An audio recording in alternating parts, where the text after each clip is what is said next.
அனைவருக்கும் வணக்கம்.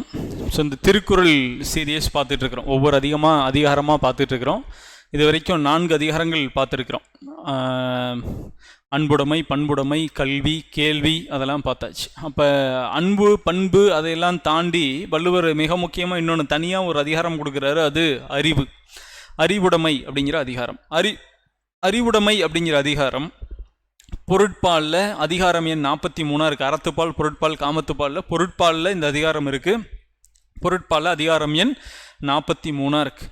இதில் இருக்கும் 10 திருக்குறள்கள் அப்படிங்கிறது ரொம்ப முக்கியமான குறள்கள். ஒன்று ஒன்றா பார்க்கலாம். ஃபர்ஸ்ட் ஒன், அறிவற்றங்காக்கும் கருவி செருவார்க்கும் உள்ளளிக்கலாகா அரண் அப்படின்னு சொல்கிறாரு. அறிவு, அதை சரியாக ப்ரொனவுன்ஸ் பண்ணி படிக்கணும்னா இப்படி படித்து பாருங்கள். அறிவு அற்றம் காக்கும் கருவி, அறிவு அற்றம் காக்கும் கருவி செருவார்க்கும் உள் அழிக்கலாகா அரண் அப்படின்னு சொல்கிறார். அப்படின்னா அறிவு அப்படிங்கிறது அறிவு தெரியும், அற்றம் அப்படின்னா அழிவு, அற்றம் அப்படின்னா அழிவு. அப்போ என்ன சொல்கிறாரு? அறிவு அற்றம் காக்கும் கருவி அப்படின்னு சொல்கிறார். அறிவற்றங்காக்கும் அருவி அப்படின்னா நீங்கள் பெற்றுக்கொண்ட கற்றுக்கொண்ட அறிவு செல்வம் மட்டும்தான் உங்களை பேரழிவிலிருந்து உங்களை காப்பாற்றும். அந்த அழிவு அப்படிங்கிறது ஃபினான்சியலாக இருக்கலாம், ஃபிசிக்கலாக இருக்கலாம், என்னவா வேணாலும் இருக்கலாம். ஆனால் நீங்கள் எத்தகைய துன்பத்திலிருந்தும் ஒரு அழிவு பாதையிலிருந்தும் நீங்கள் மீண்டு வர வேண்டும், உங்களை காத்துக்கொள்ள வேண்டும் என்றால் உங்கள்கிட்ட இருக்கிற மிகப்பெரிய ஆயுதம் நீங்கள் பெற்றுக்கொண்ட அந்த அறிவு. அறிவு தான் அற்றம் காக்கும் கருவி. ஒரு அழிவிலிருந்து, துன்பத்திலிருந்து உங்களை காக்கக்கூடிய கருவி அறிவு தான் அப்படின்னு சொல்கிறார். அறிவு அற்றம் காக்கும் கருவி செருவார்க்கும் உள்ளளிக்கலாகா அரண். செருவார் அப்படின்னா பகைவர். பகைவர்கள், நீங்கள் ஒரு பகை மன்னன் இருக்கிறான், ஒரு மன்னன் இன்னொரு நாட்டு மன்னன் மேலே படையெடுத்து போகிறான். அந்த மன்னனுடைய கோட்டையை நீங்கள் பிசிக்கலாக ஆன கோட்டையோ, மண் கோட்டையோ, கல் கோட்டையோ நீங்கள் எளிதில் அடித்து உடைச்சிடலாம். ஆனால் உங்கள்கிட்ட இருக்கிற அறிவை ஒரு மனிதனால், ஒரு அரசனால், ஒரு எதிரியால், உங்கள் துரோகியால் யாராலையும் உங்கள்கிட்ட இருக்கும் அறிவை மட்டும் அழிக்கவே முடியாது. அந்த அறிவை அவர் என்ன சொல்கிறாரு? உள் அழிக்கலாகா அரண், அழிக்கவே முடியாத கோட்டையுடன் ஒப்பிடுகிறார். இந்த கேள்வியை கொடுத்து அறிவை வள்ளுவர் எதனுடன் ஒப்பிடுகிறார் அப்படின்னா அழிக்க முடியாத கோட்டையுடன் ஒப்பிடுகிறார். அது உங்களை ஒரு கோட்டை சுவர் மாதிரி நின்று காக்கும். அறிவு அற்றம் காக்கும் அருவி, அறிவு அற்றம் காக்கும் கருவி செருவார்க்கும் உள் அழிக்கலாகா அரண். அறிவுதான் உங்களை அழிவிலிருந்து பாதுகாக்கக்கூடிய ஒரு மிகப்பெரிய கருவி. அந்த அறிவுதான் உங்கள் பகைவர் கூட, உங்கள் பகைவரிடமிருந்து உங்களை காப்பாற்றும் அழிக்க முடியாத அரண் போன்றது அப்படின்னு சொல்றாரு. அதுதான் அறிவற்றங்காக்கும் கருவி செருவார்க்கும் உள்ளளிக்கலாகா அரண் அப்படின்னு சொல்றது. ஸோ இதில் இருக்கிற அறிஞ்சொரு பொருள், அற்றம் அப்படின்னா அழிவு, செருவார்க்கும் அப்படின்னா பகைவருக்கும், உள்ளளிக்க உள்ளே புகுந்து அழிக்க, அரண் அப்படின்னா பாதுகாப்பு கோட்டை அப்படின்னு அர்த்தம். ரெண்டாவது திருக்குறள், சென்ற இடத்தால் செலவிடா, சென்ற இடத்தால் செலவிடா தீதொரி நன்றின்பால் உய்ப்பதறிவு அப்படின்னு சொல்கிறோம். சென்ற இடத்தில், இதை நீங்கள் சரியாக ப்ரொனவுன்ஸ் பண்ணி படிக்கிறது, சென்ற இடத்தால் செலவிடாது தீது ஒரு நன்றின்பால் உய்ப்பதறிவு அப்படிங்கிறதா அதுக்கான வார்த்தை. சென்ற இடத்தால் செலவிடாது அப்படின்னா மனம் அப்படிங்கிறது ஒரு மாய குரங்குன்னு நம்ம படிச்சிருப்போம், எல்லா இடத்துல கேள்விப்பட்டிருப்போம். இங்கே உட்காந்துட்டு இருப்போம், ஃபிசிக்கலாக இங்கே உட்காந்துருப்பீங்க, இந்த கிளாஸ் ரூமில் இங்கே உட்காந்துட்டு உங்கள் மனசு இப்போ அமெரிக்காவில் இருக்கும், ஒருத்தனுக்கு மனசு தாய்லாந்தில் இருக்கும், ஒருத்தனுக்கு மனசு ஸ்ரீலங்காவில் இருக்கும், ஒருத்தனுக்கு மனசு ஐபிஎல் மேட்ச்சில் இருக்கும், ஒருத்தனுக்கு மனசு கிரிக்கெட் மேட்ச்சில் இருக்கும், ஒருத்தனுக்கு மனசு எங்கேயோ அலபாஞ்சிக்கிட்டு இருக்கும். ஸோ மனம் அப்படிங்கிறது ஃபிசிக்கலாக நீங்கள் ஒரு இடத்துல உட்காந்துருப்பீங்க, ஆனால் மனம் எங்கெங்கேயோ அலைபாய்ந்துட்டு இருக்கும். அதே மாதிரி இன்றைக்கி ஒரு காரியம் செய்யலாம் அப்படின்னு காலையில் கிளம்பி வேகமாக கிளாஸ்க்கு வருவீங்க. வர வழியில் பசங்களாக இருந்தால் ஒரு கிரிக்கெட் கிரவுண்டு இருக்கும், பொண்ணுங்களாக இருந்தால் ஏதாவது ஒரு நகைக்கடை, துணிக்கடை, ஒரு எக்ஸிபிஷன் ஏதாவது போட்டிருப்பாங்க. பார்த்த உடனே மனசு என்ன சொல்லும்? அட போகிறதே போகிறோம், ஒரு மேட்ச் ஆடிட்டு போகலான்னு பையனுக்கு சொல்லும். போகிறதே போகிறோம், இந்த எக்ஸிபிஷன் பார்த்து ஏதாவது நல்ல ட்ரெஸ் இருந்தால் நல்லா வாங்கிட்டு போகலான்னு பொண்ணுங்களுக்கு தோணும். அப்போ நீங்கள் நினைத்து வந்த காரியம் வேற, ஆனால் உங்கள் மனது உங்களை செலுத்தக்கூடிய இடம் வேற. அப்படி நீங்கள் நினைத்த நேரத்தில் உங்கள் மனசு என்ன நினைக்குதோ, உங்கள் மனசுக்கும் உங்கள் புத்திக்கு நடுவில் எப்போவுமே ஒரு பெரிய போராட்டம் நடக்கும். படிக்கிறதுமே கூட, படிக்கிறது இன்றைக்கி காலையில் 5 மணிக்கு எந்திரிச்சு படித்தா நல்லது அப்படின்னு உங்கள் அறிவு சொல்லும், ஆனால் உங்கள் மனசு இழுத்து போத்தி தூங்குடா நாளைக்கு பார்த்துக்கலான்னு சொல்லும். ஸோ மனசுக்கும் புத்திக்கு நடுவில் ஒரு பெரிய போராட்டம் எப்போவுமே நடந்துகிட்டு இருக்கோம். அப்படி மனசு சொல்லக்கூடிய இடத்துக்கெல்லாம் நீங்கள் போய்கிட்டே இருந்தீங்கன்னா வாழ்க்கையில் நீங்கள் ஜெயிக்கவே முடியாது. உங்கள் அறிவு சொல்லும் இடங்களில் நீங்கள் செல்ல வேண்டும். மனசு சொல்கிற இடத்துக்கெல்லாம் போனோம்னா ஒன்றுமே பண்ண முடியாது இல்லைங்களா? அப்போ நம்ம அதான் சொல்லுவாங்க, பெரியவங்க மனம் போன போக்கில் வாழ்கிறான், அவன் எப்படி உருப்படுவான்னு தெரியல அப்படின்னு சொல்லுவாங்க. தான் மனம் போன போக்கு. அப்போ இந்த மனம் போன போக்கில் ஒருத்தன் போக விடாமல் தடுப்பது எது அப்படின்னா வள்ளுவரை பொறுத்த வரைக்கும் எது சொல்கிறாரு? அறிவு அப்படின்னு சொல்றார். அதுதான் ஃபர்ஸ்ட் வார்த்தை. சென்ற இடத்தால் செலவிடாது, சென்ற இடத்தில் செலவிடாது அப்படின்னா மனம் அது செல்கின்ற இடத்திலெல்லாம் செல்ல விடாது அப்படிங்கிறது அந்த முத வரி. சென்ற இடத்தால் செலவிடாது. தீதொரியி, தீது அப்படின்னா தீமை, ஒரியி அப்படின்னா விலக்கி, தீமை விலக்கி, மனம் போன போக்கிலெல்லாம் உங்களை செல்ல விடாது. அது மட்டும் இல்லாமல் அது எது செல்ல விடாது? தீமைகளை விலக்கி உங்களுக்கு நன்றின்பால் உய்ப்பதறிவு. உங்களை தீமைகளை எல்லாம் விலக்கி ஒரு நல்ல வழியில் உங்களை நடக்க வச்சு உங்கள் மனம் போன வழியிலெல்லாம் மனம் போன போக்கில் உங்களை போக விடாமல் அறிவுபூர்வமாக உங்களை செயல்படுத்த விடுவது அறிவு அப்படின்னு சொல்கிறாரு. சென்ற இடத்தால் செலவிடாது தீதொரியி நன்றின்பால் உய்ப்பது அறிவு. ரெண்டு விஷயம் சொல்கிறாங்க. உங்களை நல்ல வழியில் நடக்க வைக்கும். நன்றின்பால் உய்ப்பது அப்படிங்கிறது நல்ல வழியில் நடக்க வைக்கும். சென்ற இடத்தில் செலவிடாது, உங்கள் மனம் போன போக்கில் உங்களை செல்ல விடாது. தீதொரியி அப்படின்னா தீமையை நீக்கி விலக்கி உங்களை நல்ல வழியில் நடக்க வைத்து உங்களை மனம் போன போக்கில் செல்ல விடாமல் தடுப்பது அப்படிங்கிறத எதுன்னு சொல்கிறாரு? அறிவு. உய்ப்பது அறிவு அப்படின்னு சொல்கிறார். அதான் 2வது திருக்குறள். 3வது திருக்குறள், எப்பொருள் யார் யார் வாய் கேட்பினும் அப்பொருள் மெய்ப்பொருள் காண்பது அறிவு அப்படின்னு சொல்லுவோம். அறிவு அப்படிங்கிறதுக்கான மிக அடிப்படையான விஷயமே அதுதான். எப்பொருள் யார் யார் வாய் கேட்பினும் அப்பொருள் மெய்ப்பொருள் காண்பது அறிவு. ஒவ்வொருத்தரும் இன்னைக்கு இன்ஃபர்மேஷன் குவிஞ்சு கிடக்கிற காலகட்டம். ஃபேஸ்புக்கு வாட்ஸ்அப் திறந்தீங்க அப்படின்னா உண்மை ஒன்று இருந்துச்சுன்னா 1000 பொய்யும் 1000 வதந்தியும் கொடி கட்டி பறந்துட்டு இருக்கிற ஒரு காலகட்டத்தில் நம்ம வாழ்கிறோம். இந்த காலத்தில் நமக்கு அவசியமான ஒரு திருக்குறள் இந்த திருக்குறள். எப்பொருள் யார் யார் வாய் கேட்பினும் அப்பொருள் மெய்ப்பொருள் காண்பது அறிவு அப்படின்னு சொல்கிறது. எவன் என்ன சொன்னாலும் சரிடா, தந்தை பெரியார் சொன்னார், யார் என்ன சொன்னாலும் எது உன் அறிவுக்கும் சிந்தனைக்கும் சரி என்று படுகிறதோ அதை மட்டும் செய், சொன்னது நானாகவே இருப்பினும் அப்படின்னு சொன்னார். அதை தான் வள்ளுவர் அந்த காலத்தில் சொல்கிறார். எப்பொருள் யார் யார் வாய் கேட்பனும், யார் சொல்லியிருந்தாலும் பரவாயில்ல, அந்த பொருளின் உண்மைத்தன்மையை நீங்கள் அறிய வேண்டும். அப்படி காண்பது தான் நீ அறிவு. அப்போ தான் நீ அறிவாளி, உங்கள்கிட்ட அறிவு இருக்குதுன்னு அர்த்தம். இல்லை சார் அவன் சொன்னான் நான் நம்பிட்டேன், அவன் சொன்னான் நான் கேட்டேன் அப்படின்னா உனக்கு அறிவு இல்லைன்னு அர்த்தம். அப்படிங்கிறது தான் அதோடைய மீனிங். 4th ஒன், என் பொருளவாக செலச்சொல்லி தான் பிறர்வாய் நுண்பொருள் காண்பது அறிவு. என் பொருளவாக செலச்சொல்லி தான் பிறர்வாய் நுண்பொருள் காண்பது அறிவு அப்படின்னா என் பொருளவாக அப்படின்னு சொன்னால் எளிமையாக பொருள் தரும்படி அப்படின்னு சொல்கிறோம். ஒரு விஷயத்தை ஒரு கிளாஸில் நீங்கள் காலேஜ் டேஸில் படிச்சிருப்பீங்க. சில கிளாஸஸ்லாம் நம்ம அட்டன் பண்ணியிருப்போம். நம்ம வாத்தியார்களை நம்ம குறை சொல்லக்கூடாது, இன்றைக்கி நாமளே பாடம் நடத்துகிற இடத்துல இருக்கிறோம். ஆனாலும் சில ஆசிரியர்கள் வகுப்பு எடுப்பாங்க. அந்த வகுப்பு எடுக்கிறப்ப 1 மணி நேரம் 1.25 மணி நேரம் கிளாஸ் எடுத்து முடிச்சதுக்கப்புறம் கடைசி வரைக்கும் அவன் என்ன சொல்ல வந்தாங்க அப்படிங்கிறதே நமக்கு புரியாது. என்ன சார் சொல்ல வரீங்க, நீங்கள் என்ன நடத்துறீங்க, அப்புறம் பாடம் நடத்தணும்னு சொன்னீங்களா, அதை எப்போ தொடங்குவீங்க அப்படிங்கிற மாதிரி இருக்கும். ஸோ சொல்ல வர விஷயத்தை சரியாக கடத்த தெரியாது, சொல்ல வரக்கூடிய விஷயத்தை சரியாக எதிரில் இருக்கக்கூடியவர்கள் மனதில் எளிதில் பதியும்படி அந்த விஷயத்தை சொல்ல தெரியாது. கடைசி வரைக்கும் என்னமோ சொல்லுவாங்க, ஆனால் சொல்ல என்ன விஷயத்தை சொல்ல வந்தோம் அப்படிங்கிற விஷயத்தையே சொல்ல தெரியாமல் இருப்பாங்க. தமிழ் இன்னொரு பழமொழி இருக்குது, கற்றவர் கழகு கசடர மொழிதல் அப்படின்னு சொல்லுவோம். ஸோ ஒருத்தன் கற்றவன் அப்படின்னா அவனுக்கு அழகு என்ன, அவனுக்கான சிறப்பு அப்படிங்கிறது என்னென்னா கசடு அற மொழிதல்.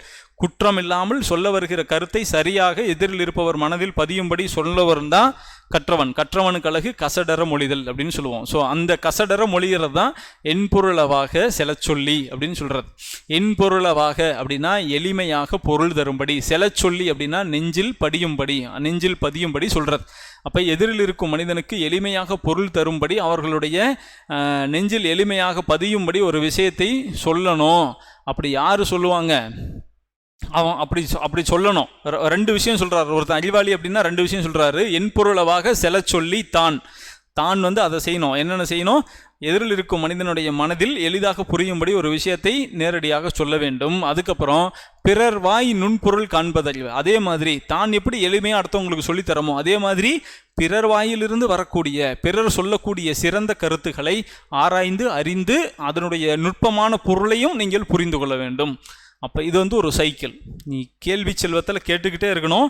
அவங்க சொல்கிற நுட்பமான பொருளை நீ புரிந்து கொள்ளணும். அப்புறம் நீ புரிஞ்சுக்கிட்ட விஷயத்தை அடுத்தவங்களுக்கு எளிதாக புரியும்படி நீ சொல்லணும். இது 2ம் இருக்கிறது. இது 2க்கும் அடிப்படையாக இருக்கக்கூடியது அறிவு அப்படின்னு சொல்கிறாரு. என் பொருளவாக செலச்சொல்லி தான் பிறர்வாய் நுண்பொருள் காண்பது அறிவு. எதிரில் இருப்பவனுக்கு எளிதில் புரியும்படி சொல்லுவதும், அடுத்தவர் சொல்வதை ஆராய்ந்து அறிந்து கேட்டு அதன் நுட்பமான பொருளை தன் மனதிற்குள் இருத்தி கொள்வதும் தான் அறிவு அப்படின்னு சொல்கிறாரு. ஸோ என் பொருளவாக செலச்சொல்லி தான் பிறர்வாய் நுண்பொருள் காண்பது அறிவு அப்படிங்கிறது 4வது திருக்குறள். 5வது, உலகம் தளியது ஒட்பம் மலர்தலும் கூம்பலும் இல்லது அறிவு. உலகம் தளியது ஒட்பம் மலர்தலும் கூம்பலும் இல்லது அறிவு அப்படின்னு சொல்றாரு. ஸோ உலகம் அப்படிங்கிறது உலகம் நமக்கு தெரியும். தளியது அப்படின்னா தழுவுதல். அப்படியே அது இந்த தமிழ் ஒரு பழமொழி சொல்லுவாங்க, ஊரோட சேர்ந்து வாழு. 4 பேர் என்ன சொல்கிறானோ அப்படியே போ. அப்படியா? அது சரியாது, அப்படி கிடையாது. அது ஆட்டு மந்த மாதிரி போக முடியாது. ஸோ உலகம் தளியது ஒட்பம் அப்படின்னா மதிநுட்பம் அப்படின்னு அர்த்தம். நல்ல மதிநுட்பம் தான் ஒட்பம்.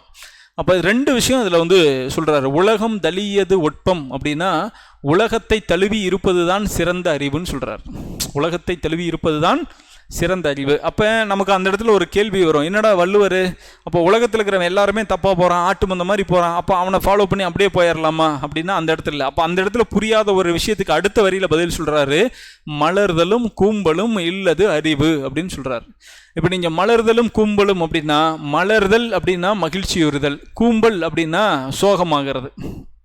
கூம்பல் அப்படின்னா வருந்தி வாடுதல் அப்படின்னு அர்த்தம். கூம்பல்னா வருந்தி வாடுதல். கீழே அறிஞ்சொல் பொருள் இருக்கு, நீங்கள் திரும்ப போகிறப்ப அப்போ பார்த்துக்கோங்க. கூம்பல் அப்படின்னா வருந்துதல், மலர்தல் அப்படின்னா மகிழ்ச்சி உடையதல் அப்படின்னு சொல்கிறார். அப்போ உலகம் தளியது ஒட்பம் அப்படின்னா வள்ளுவர் என்ன சொல்கிறாரு, இந்த உலகம் அப்படிங்கிறதே உயர்ந்தவர்கள் வாழக்கூடிய வாழ்க்கையை உள்ளடக்கியது தான் உலகம். அப்போ உலகம் தளியது ஒட்பம், உலகத்தோடு ஒன்றி வாழ வேண்டும் அப்படின்னு வள்ளுவர் இங்கே யாரை சொல்கிறாருன்னா, இந்த உலகத்தில் சிறந்த பண்பானவர்கள் அப்படின்னு நம்ம சில பேரை சொல்கிறோம்ல, உலகத்தின் உயர்ந்தவர்கள் அப்படின்னு சொல்கிறோம்ல, அந்த உயர்ந்தவர்கள் செல்லும் வழியில் நீங்கள் சென்று விடுங்கள். உலகம் தளியது ஒட்பம், உலகத்தை ஒட்டி வாழ்வது தான் சிறந்த மதிநுட்பம். இங்கு வள்ளுவர் உலகம் அப்படின்னு சொல்கிறது உயர்ந்தவர்களின் வாழ்க்கை முறை. அப்போ உயர்ந்தவர்களின் வாழ்க்கை முறையை ஒட்டி உங்கள் வாழ்க்கையை நீங்கள் அமைத்துக் கொள்ளுங்கள். மலர்தலும் கூம்பலும் இல்லது அறிவு அப்படின்னு சொன்னா அதனோட மீனிங் என்ன அப்படின்னா, யாராவது ஒரு புதிய நண்பர் உங்களுக்கு வந்து ஒரு வாழ்க்கைக்கு வழிகாட்டக்கூடிய ஒரு புதியவர் வர்றார் அப்படின்னா, ஐயோ கிடைச்சிட்டாரே அப்படின்னு சொல்லி அதிகப்படியாக மகிழ்வதும், அப்படிப்பட்ட மனிதர் தற்காலிகமாக உங்கள்கிட்ட இருந்து பிரிஞ்சு போகிறதோ இல்லை அப்படி ஒருத்தர் கிடைக்காம போகும் பொழுதோ அதுக்கு வருந்துதலோ, அது ரெண்டும் இருக்கக்கூடாது. அதுதான் அறிவு அப்படின்னு சொல்கிறார். உலகத்தின் சிறந்த ஆன்றோர்கள், சிறந்த உயர்ந்தவர்கள் செல்லும் பாதையில் நீங்கள் செல்லுங்கள். உலகம் தளியது ஒட்பம், உலகத்தோடு ஒன்றி வாழுங்கள். உலகம் அப்படிங்கிறது உயர்ந்தவர்கள், அப்போ உயர்ந்தவர்களுடைய வாழ்க்கை நெறிகளையும் வார்த்தைகளையும் ஒன்றி வாழுங்கள். மலர்தலும் கூம்பலும் இல்லது அறிவு. அப்படி உங்களுக்கு வழிகாட்டக்கூடிய நல்ல நண்பர்களை பெறும் பொழுது, நல்ல நண்பர்கள் வரும் பொழுது அதிக மகிழ்ச்சி அடைவதும், அந்த நண்பர்கள் கிடைக்காத பொழுதோ அல்லது வந்த நண்பர்கள் செல்லும் பொழுதோ பிரியும் பொழுதோ அதற்காக மிகவும் வருந்துவதும். இது ரெண்டும் அவசியம் இல்லை. நல்லவர்கள் தொடர்ந்து வந்துக்கிட்டே இருப்பாங்க, வழிகாட்டிகிட்டே இருப்பாங்க. இதுதான் அறிவு அப்படின்னு சொல்றார். 6வது திருக்குறள், எவ்வதுரைவது உலகம் உலகத்தோடு அவ்வதுரைவது அறிவு. எவ்வதுரைவது உலகம் உலகத்தோடு அவ்வதுரைவது அறிவு. எவ்வதுரைவது அப்படிங்கிறது எந்த வழியில் செல்கின்றதோ அப்படின்னு அர்த்தம். அவ்வதுரைவது அப்படின்னா அந்த வழியிலேயே செல்வது அப்படின்னு அர்த்தம். ஸோ முன்ன திருக்குறளுடைய கண்டினியூஷன் தான் இது. அப்போ உலகம் எவ்வாறு நடைபெறுகின்றதோ உலகத்தோடு பொருந்திய வகையில் தானும் அவ்வாறு நடப்பதே அறிவாகும். அதாவது உலகத்து பெரியவர்கள் எவ்வாறு வாழ்கின்றார்களோ அதை போலவே நம் வாழ்க்கையையும் அமைத்துக் கொள்ள வேண்டும். இதில் 2 வார்த்தை இருக்கு, எவ்வதுரைவது அவ்வதுரைவது. இது ரெண்டும் அடி எதுகை. மேலே முதல் அடி 2வது அடி ஒரே சீருக்குள்ள. இப்போ இது வந்து முதல் சீர் 2வது சீர், இது வந்து சீர் அப்படிங்கிறது. இது வந்து ஒரு சீர், முதல் சீர் 2வது சீர் அப்படின்னு சொல்லுவோம். அப்போ இந்த முதல் சீரில் இங்கே எவ்வதுரைவது, இந்த இடத்துல அவ்வதுரைவதுன்னு வந்தால் அது பேர் சீர் எதுகை, சீர் மோனை அப்படின்னு சொல்லுவோம். இது முதல் அடி, இது 2வது அடி.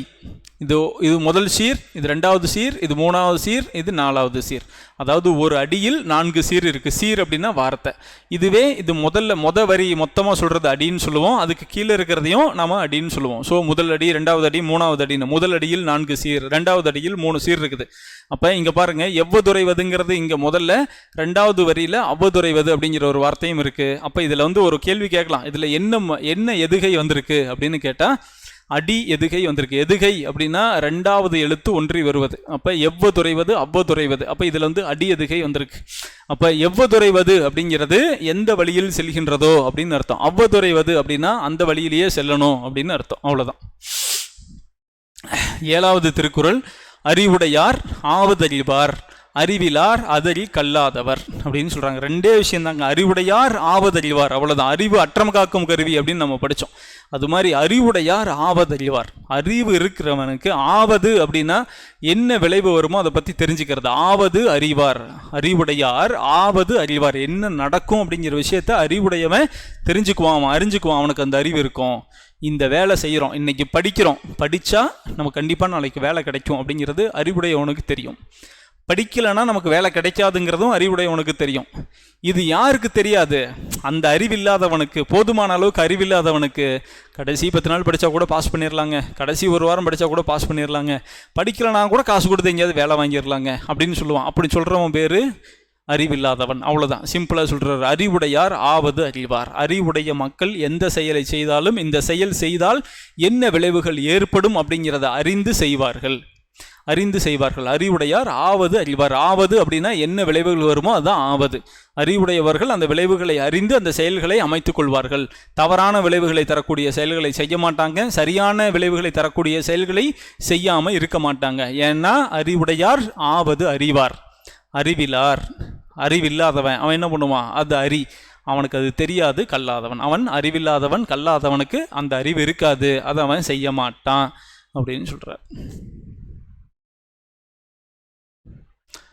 அஞ்சுவது 8வது திருக்குறள். அஞ்சுவது அஞ்சாமை பேதைமை, அஞ்சுவது அஞ்சல் அறிவாரத் தொழில். துப்பாக்கி துப்பார்க்கு துப்பாய அப்படின்னு ஒரு திருக்குறள் இருக்குது. அது மாதிரி ஒரே வார்த்தை திரும்ப திரும்ப வரக்கூடிய ஒரு திருக்குறள். அஞ்சுவது அஞ்சாமை பேதமை, அஞ்சுவது அஞ்சல் அறிவார் தொழில். அஞ்சுவது அஞ்சாமை பேதமை அப்படின்னா எந்த விஷயத்துக்கு பயப்படணுமோ அதுக்கு நான் பயப்படாமல் இருப்பேன் அப்படின்னு வடிவேலு ஒரு படத்தில் சொல்லுவார் இல்லையா? இந்த பஸ் இல்லைடா, தமிழ்நாட்டில் ஓடுற எந்த பஸ்லையும் நான் கம்பியை பிடிச்சதில்லை அப்படின்னு இப்படி கம்பீரமாக இப்படி நிற்பார். ஒரு பிரேக் அடித்த உடனே ஸ்ட்ரைட்டாக கண்ணாடி உடச்சிட்டு வெளியில் போய் குப்பர் அடித்து விழுந்து பல்ட்டி அடித்து மண்டையை உடச்சிட்டு வருவார். அப்போ எந்த விஷயத்துக்கு எங்கெல்லாம் வீரத்தை காட்டணுமோ அங்கே தான் காட்டணும், எதுக்கெல்லாம் பயப்படணுமோ அதுக்கு நம்ம பயப்படணும். கிளியரா? அப்போ எதுக்கு பயப்படணுமோ அதுக்கு பயப்படணும், எதுக்கு பயப்படாமல் இருக்கலாமோ அதுக்கு பயப்படாமல் இருக்கலாம். ஆனால் பயப்பட வேண்டியதுக்கு பயப்படாமல் இருக்கிறதும், பயப்படவே தேவையில்லாத ஒரு விஷயத்துக்கு பயந்துக்கிட்டே இருக்கிறதும் அப்படிங்கிறது இருக்கக்கூடாது. அதை பற்றி பேசுகிறது தான் இந்த அது சரியாக நீங்கள் செய்யணும் அப்படின்னா உங்களுக்கு அறிவு இருக்கணும். அதனால தான் அது அறிவுடைமைக்குள்ளே இருக்குது. அஞ்சுவது அஞ்சாமை பேதமை. எதுக்கெல்லாம் நீங்கள் அஞ்ச வேண்டுமோ அதற்கு அஞ்சாமல் இருந்தால் அது அறிவில்லாத ஒரு செயல், அது பேதமை அப்படின்னு சொல்கிறார். அஞ்சுவது அஞ்சாமை பேதமை. ஓகே, அடுத்தது சொல்கிறாரு அஞ்சுவது அஞ்சல் அறிவார் தொழில். எதுக்கு பயப்பட வேணுமோ அதுக்கு பயப்படணும், அதுதான் அறிவார் தொழில். அறிவு இருக்கிறவன் செய்யக்கூடிய செயல் என்ன அப்படின்னா எதற்கு அச்சப்பட வேண்டுமோ அதற்கு அச்சப்பட வேண்டும். அடுத்தவன் பொருளுக்கு ஆசைப்படக்கூடாது, குறுக்கு வழியில் ஒரு வெற்றியை பெற நினைக்கக்கூடாது அப்படிங்கிறதெல்லாம் ஒரு சரியான இது. அப்போ ஒருவன் பொருளை நம்ம எடுக்கக்கூடாது அப்படிங்கிறப்ப அறிவு இருக்கிறவனும் அதை எடுக்க மாட்டான். அந்த அஞ்சணும், அது தப்பு அப்படிங்கிற ஒரு எண்ணம் உள் நெஞ்சில் வரணும், அவன் எடுக்க மாட்டான். அப்போ அஞ்சுவது அஞ்சல், அதெல்லாம் என்னங்க ஆகுது அப்படின்னு நினச்சிட்டு ஒருத்தன் எடுக்கிறான் அப்படின்னா அவனுக்கு அறிவில்லைன்னு அர்த்தம். அஞ்ச வேண்டிய விஷயத்துக்கு அஞ்சாமல் இருக்கிறது பேதமை அப்படிங்கிறாரு, பைத்தியக்காரத்தனங்கிறார். நீ எந்த விஷயத்துக்கு அஞ்சணுமோ அந்த விஷயத்துக்கு அஞ்சணும். அஞ்சுவது அஞ்சாமை பேதமை. பயப்பட வேண்டியதுக்கு பயப்படாமல் இருக்கிறது பைத்தியக்காரத்தனம். அது அஞ்ச வேண்டியவற்றிற்கு பயப்பட வேண்டியவற்றிற்கு பயப்படணும். அதுதான் அறிவு இருக்கிறவன் செய்யக்கூடிய தொழில் அப்படின்னு சொல்லுவோம். ரொம்ப ரீசெண்டாக நீங்கள் உங்கள் வாட்ஸ்அப்பில் ஃபேஸ்புக்கிலலாம் பார்த்தீங்கன்னா ஒரு வீடியோ ஒன்று வந்துச்சு. அது பந்திப்பூர் ஃபாரஸ்ட்டுன்னு நினைக்கிறேன். அந்த ஃபாரஸ்ட்டுக்குள்ளே ஒரு டைகர் ஒன்று நிற்கும். ரோட்டில் வரப்போ ஒரு டைகர் நிற்கும். அந்த டைகருக்கு பின்னாடி ஒரு 20 அடி தூரத்தில் ஒரு கார் நிற்கும். அந்த ரோட்டில் டைகர் நிற்கிறதால முன்னாடி வந்து அந்த கார்காரர் அப்படியே நிறுத்திட்டு விண்டோலாம் ஏற்றி விட்டுட்டு அந்த காரை பார்த்துட்டு இருப்பாங்க. சரி, அந்த டைகர் வந்து அந்த பக்கம் ஏன்னா நிற்கிறது புலி இல்லையா, புலி ரோட்டை கிராஸ் பண்ணட்டும், அதுக்கப்புறம் நம்ம அப்படியே நிற்போன்னு ஒரு கார்காரன் 10 அடி தூரத்தில் நின்றுருப்போம். நீங்கள் அந்த வீடியோ பார்த்துருக்கிறவங்களுக்கு தெரியும். அந்த கார் இப்படி நிற்கும். அந்த காருக்கு பின்னாடி சர்ன்னு ஒரு பைக் ஒன்று வரும். ஒரு ஜென்ஸ் ஒருத்தர், ஒரு ஆண்மன் ஒரு பைக் ஓட்டிகிட்டு வருவார். அவருக்கு பின்னாடி அவங்க ஒய்ஃப் அந்த அம்மா உட்காந்துருக்கோம். அவர் பாட்டுக்கு வருவார். பாவம், அந்த மனுஷனுக்கு என்ன கஷ்டமோ, மனசில் என்ன நினச்சிட்டு வந்தாரோ, முன்னாடி புலி இருந்துச்சு அதை பார்த்தாரோ இல்லையே தெரியல. அங்கே புலி இருக்குது, இங்கே கார் நிற்குது. இந்த காரை தாண்டி இப்படி சைடில் வராரு. வந்துட்டு அவர் வாட்டுக்கு போவார், நேராக புலிக்கு பக்கத்துலேயே போயிடுவார். பக்கத்தில் போய் தான் பார்ப்பார் போல தெரியும் அது அந்த புலியை. அப்பவும் ஜெர்க்காக மாட்டார். புலி இப்படி இருக்கும், அப்படி வந்துட்டு அப்படியே இப்படி சைடு எடுத்துட்டு அப்படி போயிடுவார். அப்போ நாம் என்ன சொல்லுவோம், காருக்காரன் தனியாக டிரைவர் ஓட்டிகிட்டு வரான், அவன் புலியை பார்த்து பயப்பட்டான். பைக்காரர் பின்னாடி ஒய்ஃப் வச்சு ஓட்டிகிட்டு வர்றாரு. அப்போ ஒரு புலியை பார்த்து பயப்படுவாரா? எப்பேற்பட்ட ஆளை பின்னாடி உட்கார வச்சிருக்கிறாரு. அவங்களுக்கே பயப்படாதவரால் நான் புலிக்காயா பயப்படுவேன், போய் நான் என் மொண்டாட்டியை கூட்டிகிட்டு போகிறேன், புலிக்கு பயப்படுறேன் நான் புலி அப்படின்னு இருக்கிற மாதிரி சர்ன்னு போவார். ஸோ அது இயல்பாக எடுக்கப்பட்ட ஒரு வீடியோ, ஜஸ்ட் ஃபார் ஃபன் அப்படின்னு அதை எடுத்துக்கோங்க. அந்த மாதிரி அஞ்சுவதுக்கு அஞ்ச வேண்டும். கார்காரன் அஞ்சுவதுக்கு அஞ்சுறான், அவரு அஞ்ச வேண்டிய ஆளே பின்னாடி இருக்குங்க, எனக்கு என்னங்க பயம், நான் போகிறேன் அப்படின்ட்டு சர்ன்னு போவார். ஸோ இது நல்ல ஒரு வீடியோ, ரொம்ப ரீசெண்டாக வந்தது, மேபி நீங்களாம் பார்த்துருக்கலாம். சும்மா அது ஒரு ஃபன் எலிமெண்ட்டாக எடுத்துக்கோங்க. அப்புறம் ஐயோ சார் வந்து மனைவிகளை எல்லாம் கிண்டல் பண்ணுறாரு அப்படின்னு யாராவது வந்துடாதீங்க. ரைட். 9வது திருக்குறள், எதிரதா காக்கும் அறிவினார்க்கு இல்லை அதிர வருவதோர் நோய் அப்படின்னு சொல்கிறார். எதிரதா காக்கும் அறிவினார்க்கு இல்லை அதிர வருவதோர் நோய். ரொம்ப சிம்பிள். வரப்போவதை முன்னாலேயே அறிந்து, எதிரதா காக்கும் அறிவினார்க்கு, எதிரில் அடுத்தது எதிர்காலத்தில் என்ன விளைவுகள் ஏற்படும், இப்போ ஒரு விஷயத்தை செஞ்சிட்டு இருக்கிறோம், அந்த விஷயம் செஞ்சால் இதெல்லாம் நடக்கும் அப்படிங்கிறத வரப்போவதை முன்கூட்டியே அறிந்து தயார் நிலையில் இருக்கும் ஒருவனுக்கு இல்லை அதிர வருவதோர் நோய். நோய் அப்படின்னு சொல்கிறது இங்கே வந்து துன்பம். உங்களுக்கு அதிர்ச்சி அளிக்கக்கூடிய வகையில் எந்த விதமான துன்பமும் நேராது. யாருக்கு நேராது? எதிர்காலத்தில் என்ன நடக்கும் அப்படிங்கிறத ஏற்கனவே ஆன்டிசிபேட் பண்ணி எதிர்பார்த்து சரியாக செயலை செய்பவன் ஒருவனுக்கு அவன் வருந்தும்படியான துன்பம் எதுவும் வந்து விடாது. எதிரதா காக்கும் அறிவினார்க்கு இல்லை அதிர வருவதோர் நோய். வரப்போவதை முன்னே அறிந்து காத்து கொள்ள வல்ல அறிவுடையவர்களுக்கு அவர் நடுங்கும்படியாக வரக்கூடிய துன்பம் ஒன்றும் இல்லை. நாளை வர இருப்பதை முன்கூட்டியே அறிந்து காக்கும் அந்த அறிவை உடையவர்களுக்கு அதிர்ச்சி தரக்கூடிய துன்பம் எப்போதும் ஏற்படாது அப்படின்னு சொல்றதான் இந்த திருக்குறள். 10வது அறிவுடைமையில கடைசி குறள், அறிவுடையார் எல்லாம் உடையார் அறிவிலார் என்னுடையரேனும் இலர் அப்படின்னு சொல்றாங்க. அறிவுடையார் வேறொன்றும் இல்லாது இருப்பினும் எல்லாம் உடையவரே ஆவார். அறிவில்லாதவர் வேறு என்ன உடையவராக இருப்பினும் ஒன்றும் இல்லாதவரே ஆவார் அப்படின்னு சொல்றாங்க. ரொம்ப சிம்பிள். அறிவு இல்லாதவர்களுக்கு வேற எது இருந்தாலும் பெருமை கிடையாது. ஆனால் அறிவு இருக்கிறவனுக்கு எது இல்லைனாலுமே பிரச்சனை இல்லை. அதனால அவனுக்கு எந்த விதமான சிறுமையும் கிடையாது. கற்றவனுக்கு கட்டுச்சோறு தேவையில்லைன்னு சொல்லுவாங்க. அவன் எந்த ஊருக்கு போனாலும் பொழைச்சிக்குவான். கற்றவனுக்கு எந்த பிரச்சனையுமே இல்லை.